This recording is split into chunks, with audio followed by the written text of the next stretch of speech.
Oh, hey. Hey. What's happening? Well, summer day. Yeah. Looking good over there in those sunglasses you're rocking. Maybe we have a new friend of the show. Maybe it's a company called Timber that you're rocking some nice wooden glasses, but you won't get to see them because we haven't hit our goal of, what was it?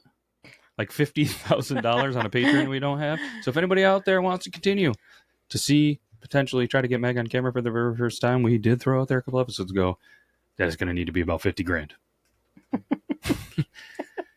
Understandable why it's not happening. But either way, the voice you're hearing, it's me, it's Matt, it's Beard Laws. Joining me as always, the beautiful Meg on another summer muggy day. It is muggy. Speaking of summer in muggy, I have to imagine it's muggy all the time. South Florida. Mm. And if you guys are smart and read the introduction or you read the description, we're going to talk about the South Florida killer clown murder of 1990. Something straight out of a horror movie.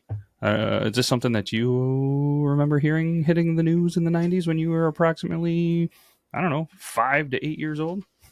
Mm. I don't. I vaguely remember it. Mm-hmm. But yeah, I feel like it made like kind of a comeback in like the early 2000s. Yeah. There was a big thing. There was. And it's definitely... Maybe it wasn't related, but I feel like it was. Yeah, there's only so many killer clowns in the world, let alone this wild and shocking story. So I say we do a little bit of an intro and we jump right into this. What do you think?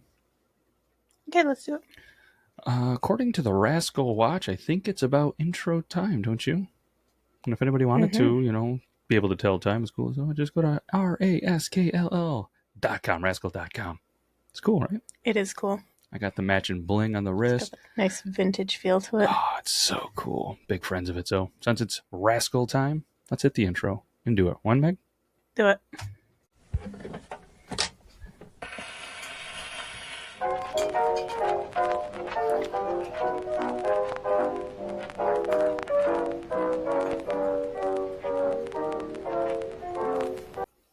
Hey, Meg. What? Picture this. South Florida, 1990. Are you picturing it? Mm-hmm. Specifically, Wellington, Florida, which is just west of Palm Beach. You ever heard of it? Sure. Yeah, me too. It's about 66 miles north of Miami. You've heard of that? I have. There's a woman in a clown costume. She shows up at the door. Doot, doot, doot. But it's not for laughs. It's not for entertainment. It's a murder that shocks the nation. Are you ready to kind of jump into this? Let's introduce all of the people that were kind of involved in this. Are you ready? Mm-hmm. The victim, Marlene Warren. She was born Marlene May McKinnon Warren and was born April 15th, 1950 in Mount Clemens, Michigan. Not anywhere near South Florida. In this quaint little town just north of Detroit. She had a childhood that was steeped in simplicity on her grandfather's farm. Relatable to some people around here. She was the middle child. You know all about those middle children. And absolutely adored by her mother Shirley and stepfather Bill, who described her as a constant source of joy, always wearing a smile. But obviously her life takes a somber turn when she married young, and by 18 was a mother of two boys, John and Joey. Tragedy struck early when her husband passed away, leaving her a widow at just 20 years old. Terrible, isn't it? It is.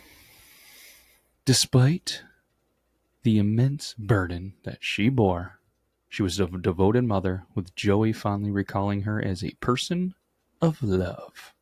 It is kind of unfortunate. I mean, obviously the whole incident, but you constantly, there's the theme of, these childhood or these murderers that have terrible childhoods, and a lot of the people that are passing away or murdered, they were good people, always Based loved. on tragedy. Yeah, it's terrible.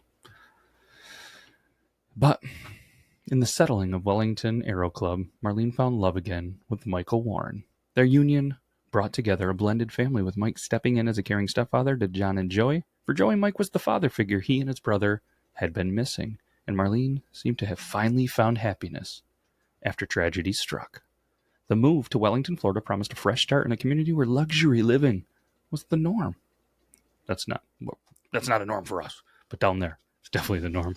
Surrounded by celebrities like who, Meg? Vanilla Ice. Ice Baby. And another guy that you might have heard of, Bill Gates. The Aero Club was a haven, boasting homes with private airplane hangars, giving residents a taste of high-flying lifestyle. But tragedy strikes again, unfortunately, in 1988, when John, Marlene's eldest son, lost his life in a car accident. Mm. This poor woman. So, man, I just feel terrible. Despite the heartbreak, Marlene perseveres, thriving in her career as a successful businesswoman, managing a substantial real estate portfolio and running Mike's used car lot. What was it called, Meg? Bargain Motors. Heck of a business name. Marlene appeared to just, be the face, be the person that's able to kind of just get through everything and always wearing a smile. And no matter what, ready to lend a helping hand. But let's talk about the day. Unfortunately, tragedy strikes again. It was just a normal, tranquil little Saturday morning, May 26th, 1990, in the midst of Memorial Day weekend. Obviously, a horrifying event then unfolds at a ranch-style home in South Florida. 21-year-old Joey and his friends, Gene and Wendell Pratt and Mindy Perez, were gathered at Joey's family home for breakfast with his mother, Marlene. Marlene prepares breakfast in the kitchen. The doorbell rings. Nothing out of the norm there yet, right? But what follows was a scene straight out of a nightmare. Marlene's joyful exclamation of, "Oh, how pretty," was abruptly cut off by a deafening bang. Joey rushed to the foyer to find his mother crumpled on the floor, gasping for air, a gunshot wound to her face. His friends stood frozen, witnessing the harrowing sight of Joey kneeling beside his dying mother. The investigation later reveals a chilling sequence of events. As Marlene opened the door, she was greeted by a clown holding 2 foil balloons and a basket of carnations. One balloon, a red, heart-shaped one, bore the message, "You're the greatest." In a shocking turn, the clown drew a gun and fired at Marlene before calmly walking back to a waiting white Chrysler LeBaron parked right in the driveway. Huh. Yikes, right? Mm. I mean, the kid's there, the friends are there. It's a clown. Clowns are supposed to be like, I personally find clowns a little bit creepy, but in retrospect, they're to bring joys, smiles, laughter, fun, not murder. So obviously Joey is in a state of shock, watches the clown just kind of nonchalantly, gets into the car that's in his own driveway, and drives away. Overwhelmed, he attempted to follow the clown in his own car, but lost sight of the car. Meanwhile, neighbor Bill Kramer, who was out walking his dog, heard the loud noise, just thought it was a nail gun. Rushes over, though, to the scene as he was met with the frantic cries of, "They've shot Joey's mother!" Paramedics arrived swiftly, transporting her to the hospital, obviously in critical condition. As investigators descend on the crime scene, the mystery of the clown assassination begins to unravel, leaving a community in shock and mourning. Yikes. So obviously a small town, small community. A sinister crime shakes the community to its core. It was a typical day until a clown arrived at Marlene Warren's doorstep, bearing balloons and flowers. Obviously, it wasn't a joyful visit. It was a calculated murder. Joey, the witness, provided crucial details. The clown's eye color, attire, which, except for dark boots instead of clown shoes, the getaway car, which we already named as a white Chrysler LeBaron. Marlene fought for her life, but a bullet lodged into her spine, and it unfortunately proved to be fatal. Her husband, Mike, was miles away when he receives the devastating news. Police scoured the Warren home for clues, finding only the balloons and flowers left behind by the killer. But a crucial lead emerges from a grocery store where the heart balloon was actually sold. 2 clerks, they remember selling the exact items before the crime. As Marlene's condition worsened, her family faced an agonizing decision. She unfortunately passes away, leaving behind a grieving family and a community that were desperate for answers. Joey makes a radio appearance which actually provided more clues, suggesting the killer was tall and likely male and was wearing tactical boots. Police traced the clown costume to a local shop where a clerk recalled selling it to a tall, I don't even know what that word is that I wrote down. Androgynous. That's exactly what that could be one of the toughest words to spell. Person who insisted on covering their face with extra white makeup. They then discover the white Chrysler LeBaron, which was abandoned in a parking lot, to a critical breakthrough. Fibers from a wig were found in the car, linked to the crime scene. The car was traced back to a rental agency, reported stolen just weeks before the murder. As the investigation unfolds, the town grappled with the chilling realization that the killer had walked among them, disguised as a clown. The hunt for Marlene Warren's murder intensified, bringing the community together in a quest for justice. But let's talk a little bit about the old husband, Mike. Are you ready for this, Meg? Mm-hmm. In the shadowy world of car dealerships, a feud between rivals takes a deadly turn. Payless Car Rental and Bargain Motors, which Meg mentioned earlier, owned by Mike Warren, were locked in bitter battle for customers. But when Bargain Motors placed a cunning little ad in the Yellow Pages redirecting Payless customers to their own phone lines, that rivalry reached new heights. It's kind of a smart move, right? Mm-hmm. It's funny because there might be younger generations listening be like, what the heck's Yellow Pages? Phone books, not much of a thing anymore, are there? No. I'm picturing all the commercials. You're right. It's The maybe 90s commercials. maybe we do a retro feel like the Nokia 3210 that they're bringing back, the old cell phone with the snake, but we do a Yellow Pages and a phone book for cell phones. Probably a bad idea. I should have kept that one in my brain. But all the telemarketers and scammers, they know our numbers. Why can't we put it out there? No? Okay, we're going to scratch that. Let's go back to the story. When things take a sinister twist when a couple returned the Payless rental car to the Bargain Motors lot, following instructions from a mysterious voice on the other end of the phone. Rumors swirled that Mike Warren and his cohorts had orchestrated the theft of the vehicle as payback for the lawsuit. As investigators then probed deeper into Mike's affairs, they uncovered a web of deceit. Accusations of odometer tampering and insurance fraud emerges, painting a picture of a man willing to do anything for profit. Rumors of an affair with Sheila Keene, a woman from Bargain Motors, adds another layer of intrigue. Mike. Then there is the discovery of Marlene's murder that adds a chilling dimension to the case. Despite mounting suspicions, Mike maintained his innocence. His trail for the charges related to Bargain Motors ended in a guilty verdict. But questions now about his involvement in Marlene's death, they start to linger a little bit more. With Mike behind bars, Marlene's loved ones continue to push for answers. A cryptic tip-off about Sheila Keene raises new suspicions, suggesting that the truth about Marlene's murder may lie in the tangled web of deceit surrounding Mike Warren and his business dealings. Dun, dun, dun. There it is. So we might be thinking, who the hell is Sheila Keene Warren? Should we talk about it? I think we should.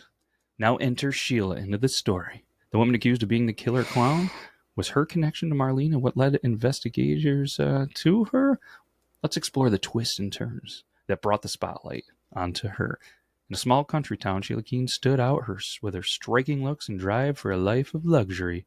She was married at a young age. She crossed paths with Mike, a man nearly twice her age. Sheila's fearless nature led her to work at Bargain Motors, repossessing vehicles in rough neighborhoods. In 1990, she actually filed a petition against her husband for domestic violence, moving out to an apartment funded by who, Meg? Mike. Old son of a gun. Suspicion then grows among residents, where they actually see Mike frequently visiting her. Speculation arose that Marlene, Mike's wife, had caught wind of the affair. Did the suspicion lead to drastic action? Despite strong beliefs from detectives and Marlene's loved ones, no concrete evidence actually emerged that linked Mike and Sheila to the murder. And then just like in almost every true crime case, Meg, it grows cold, leaving so many questions unanswered. But just like in every true crime, what then happens, Meg? Technology. Technology evolves. They find some DNA. And then the eerie aftermath of Marlene Warren's brutal murder, investigators find themselves peering closely at two possible suspects, obviously Sheila and Michael. They start to kind of dive a little bit deeper. A chilling pattern that emerges, weaving together a tapestry of circumstantial evidence. Shortly after the tragic event, a call comes in from a local costume shop that obviously, that we did mention a little bit about the clown costume. The woman who made the purchase was identified as no other than Sheila Keene, further implicating her in the crime. She was actually quoted saying in a 2020 interview, "I need to buy a costume." And the clerk said, "Can you come back tomorrow? We're closed." She then says, "No, I need this tonight. I need to get a costume tonight." Adding to the scene, clerks at a nearby Publix grocery store. You ever been to one? Nope. I think I have once down in Florida. They have, what I thought was really cool is when I went there, you know how like where we are, when you actually take the time to put the shopping cart away, you put it in kind of like a gate, like a metal gate or something to put them away. They actually have built into the parking lot with the cement dividers and stuff, a little area that you just push the carts into. Yeah, it was interesting. Seemed to be cost effective. Anyways, so clerks at a nearby Publix recall her actual purchasing of flowers and balloons mere moments before the fatal attack. But even despite these details, the case had a frustrating impasse, lacking the kind of the necessary probable cause for an arrest. But guess what, Meg? The journey doesn't end there. Michael Warren, Marlene's husband, found himself in a little bit of a different legal 92. He faced the music, receiving a prison sentence on multiple charges that we already kind of talked about when he was tampering the odometer, grand theft, racketeering. His release mark a departure from South Florida, yet questions linger, leaving a shadow over the doubt of this perplexing case. So let's fast forward to 1997. Mike and Debbie actually moved to Virginia after he gets released from prison. They lived a seemingly just kind of easy, quiet little life, even though they owned a mansion. They owned a popular restaurant, and they were earning the admiration of their employees. But one neighbor described Mike as a bully after a confrontation on their property. Local investigative reporters closely follow Mike's actions, leading to a startling discovery. Debbie was actually Sheila Keene, and they got married in 2002 after she divorces her husband. Sheila had been living under an assumed name with a dyed blonde hairdo. I'm not liking this. Sneaky. Right? So then in 2013, the Palm Beach County Sheriff's Office received a federal grant to re-examine this cold case. Marlene's case reopened with funds for enhanced DNA testing. With a new sheriff and assistant district attorney, fresh eyes were put on the mysterious murder. Detectives then focus on that white Chrysler LeBaron, analyzing synthetic fibers that we talked about of that wig. It actually had, Meg, some human hair inside. The hope was obviously to find a link in the DNA to the vehicle and the suspect. But 4 years later, 2017, they get new DNA evidence. Palm Beach County detectives issue a warrant for Sheila's arrest. On September 26, 2017, as Mike and Sheila returned from a trip, she was arrested for Marlene's murder. Mike, not charged due to lack of direct evidence that would implicate him. Wild, right? Yeah. So as you can imagine, the courtroom became a stage for legal drama. How did this trial unfold? What evidence was presented?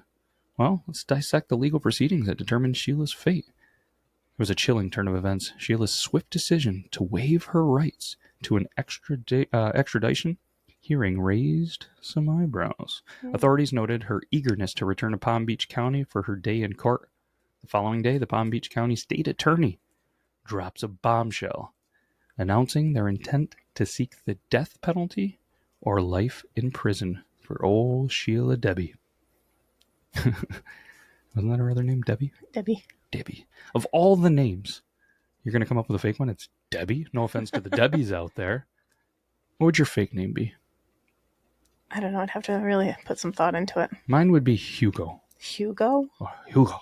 Like a Spanish name. Okay. That was my Spanish name in high school. Hugo. Oh. You don't like it? I'm never going to need it, but I'm just saying, like... It was just a quick answer. You know, I'm a quick-witted guy sometimes.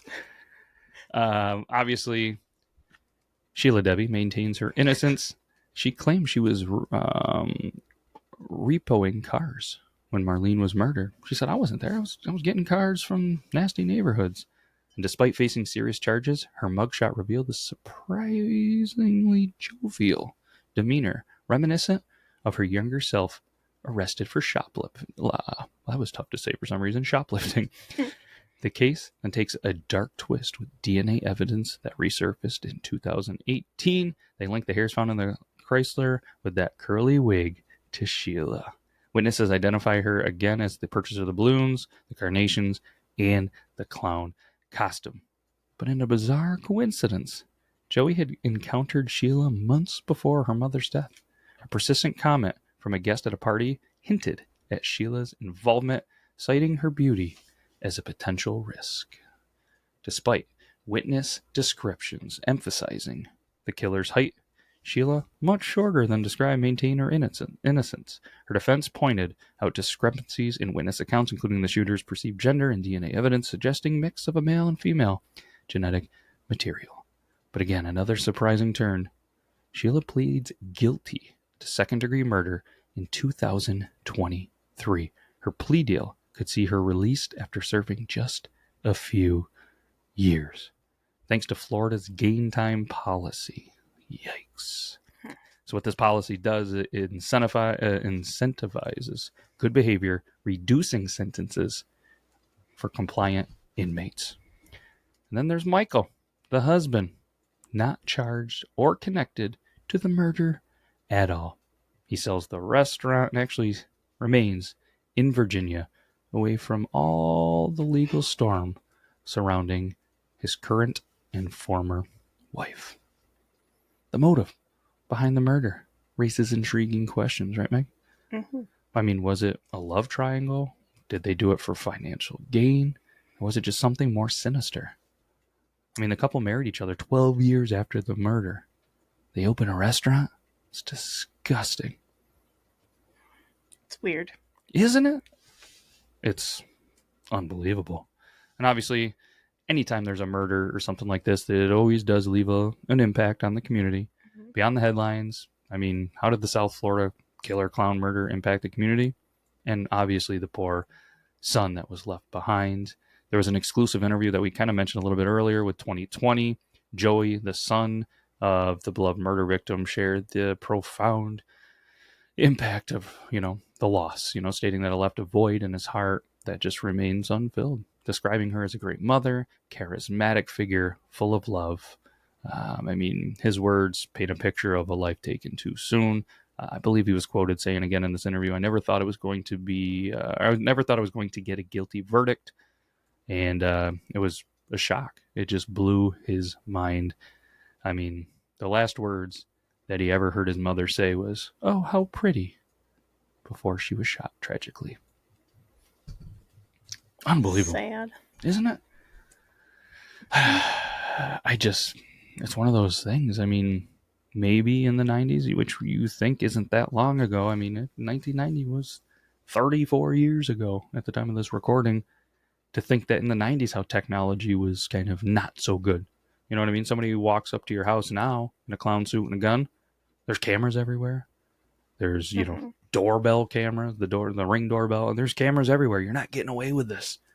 And unfortunately, somebody with such a beautiful soul finds love with a very not so good guy, I guess, Mm-hmm. But just unfortunate all the amount of tragedy that not only her specifically, but that family went through is terrible.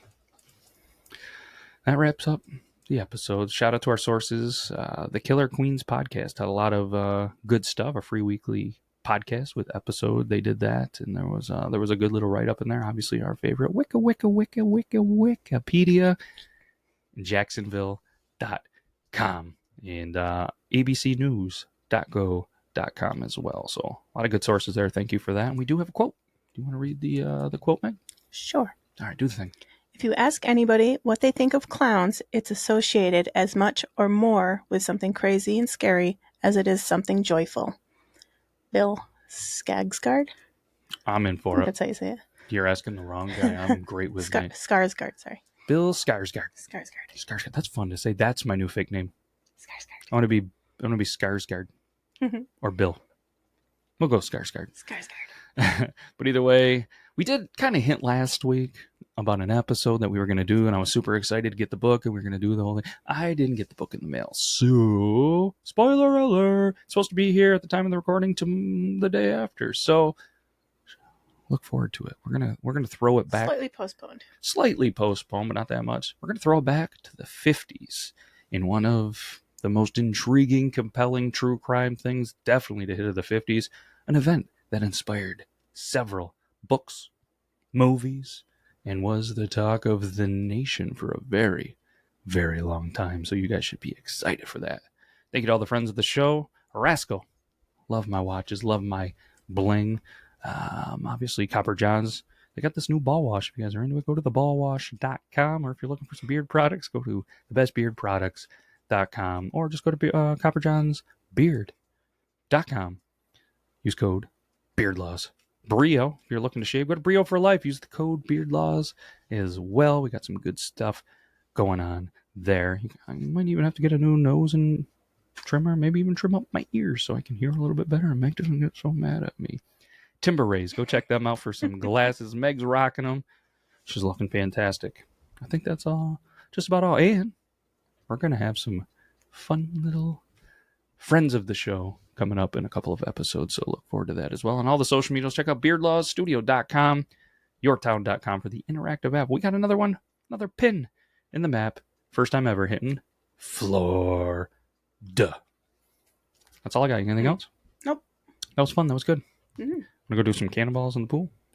Yeah. All right. We're going swimming. Hopefully you enjoy the rest of your day. If you're listening to this and it's hot out, you can relate. If you happen to be listening to this in the middle of winter, we're with you. We'll get through winter here, and it'll be summer again. We'll be doing cannonballs. So can't thank you guys enough. We'll see you next week. Take care, everybody. Bye. Later.